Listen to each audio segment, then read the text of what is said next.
ఆంధ్రప్రదేశ్లో అన్నింటికంటే garam garam political segment ఏదైనా ఉంది అంటే అది గుడివాడ నియోజకవర్గమే. గుడివాడ రాజకీయం మామూలుగా ఉండదు.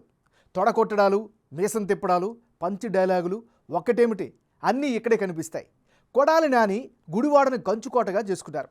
వరుసగా 4 సార్లు గెలిచారు. ఇప్పుడు 5వ సారి సై అంటున్నారు. అయితే ఇప్పుడు నానిని ఎలాగైనా ఓడించాలి అని గట్టి టార్గెట్తో తెలుగుదేశం పార్టీ ఉంది. అందుకే ఈ గుడివాడ సెగ్మెంట్ చాలా వేడెక్కుతోంది. ఎన్టీఆర్ టైం నుంచి టీడీపీ కంచుకోటగా ఉన్న ఈ సెగ్మెంట్ గత 10 ఏళ్లుగా వైఎస్ఆర్ కాంగ్రెస్ ఖాతాలోకి చేరిపోయింది. ఇప్పుడు మరో పరీక్షకు సిద్ధమైంది. కమ్మ సామాజిక వర్గం తక్కువే, అంటే కేవలం 5% జనాభా ఉన్నా ఇక్కడ ఆ కమ్యూనిటీదే నేతలదే పూర్తి హవా. ప్రధాన పార్టీలన్నీ కమ్మ సామాజిక వర్గ నేతలనే బరిలో దింపుతుంటాయి. ఎన్టీఆర్ 1983, 85లో గుడివాడ నుంచే పోటీ చేశారు. 2019లో కొడాలి నానిపై టీడీపీ నుంచి దేవినేని అవినాష్ పోటీ చేసి ఓడిపోయారు. అయితే ఆయన ఆ తర్వాతి కాలంలో వైసీపీలో చేరిపోయారు.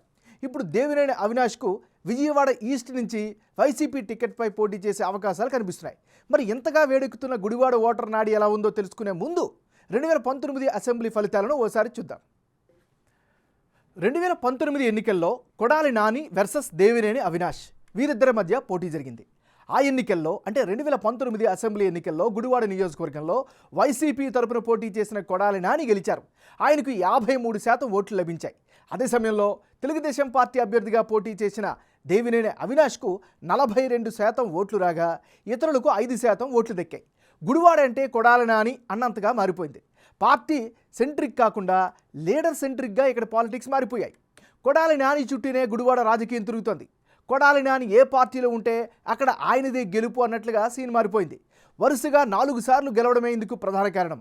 కానీ పరిస్థితులు ఎప్పుడూ ఒకేలా ఉండవు కదా. ఇప్పుడు కొడాలి నానిని ఓడించేందుకు టీడీపీ అన్ని అస్త్రాలను బయటికి తీస్తోంది. నిజానికి కొడాలి టీడీపీలో ఉన్నప్పుడు టికెట్ రావడానికి ప్రధాన కారణం హరికృష్ణ. ఇప్పటికీ జూనియర్ ఎన్టీఆర్ను ఎవరు ఏ మాట అన్నా కొడాలి నాని నుంచి ఘాటు రిప్లై వస్తుంటుంది. వాళ్ళతో అలా అనుబంధం ఉంటే చంద్రబాబుతో మాత్రం విభేదించి వేరుపడ్డారు. మరి ఈసారి ఎన్నికల్లో గుడివాడ రాజకీయం ఎలా ఉండబోతుందో big TV exclusive detailed election సర్వేలో వెల్లడైనటువంటి అభిప్రాయాలను ఇప్పుడు ఒకసారి పరిశీలిద్దాం. అభ్యర్థుల వారీగా ఎవరి బలాలు బలహీనతలు ఎలా ఉన్నాయో ముందుకు పరిశీలిద్దాం. ముందుగా కొడాలి నాని. ఈసారి కొడాలి నానికి అనుకూలంగా ఉండే అంశాలేమిటి? ముందుగా గుడివాడలో రోజు రోజుకు ఆయన బలం పెంచుకుంటూ ఉండడం ఆయనకి ప్రధానంగా కలిసి వచ్చేటువంటి అంశం. మరోవైపు ప్రజల్లో సొంత ఇమేజ్ను కూడా ఆయన బిల్డ్ చేసుకుంటూ వస్తున్నారు.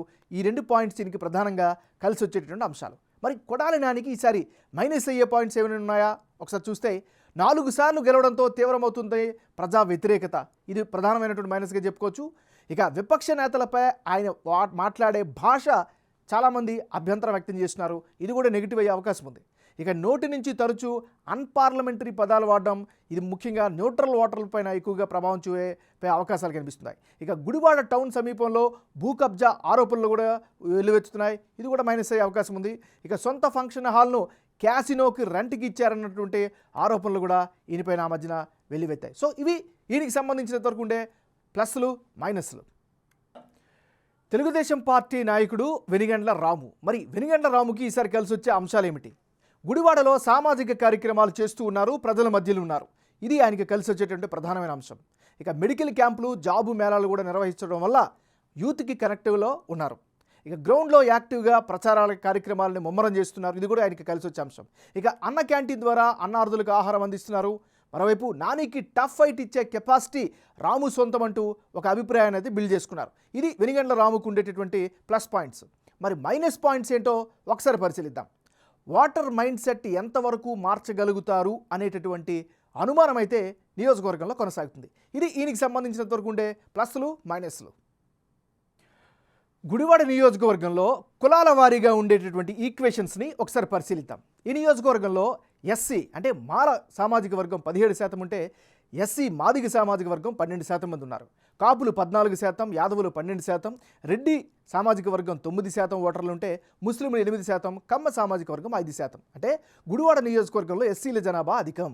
ఎస్సీ మాల కమ్యూనిటీలో 50% వైసీపీకి, టీడీపీకి 45%, ఇతరులకు 5% మద్దతు ఇస్తామని బిగ్ టీవీ సర్వేలో తమ అభిప్రాయంగా చెబుతున్నారు. అలాగే మాదిగ సామాజిక వర్గంలో జగన్ పార్టీకి 40%, టీడీపీకి 55%, ఇతరులకు 5% సపోర్ట్ ఇస్తామని తెలిపారు.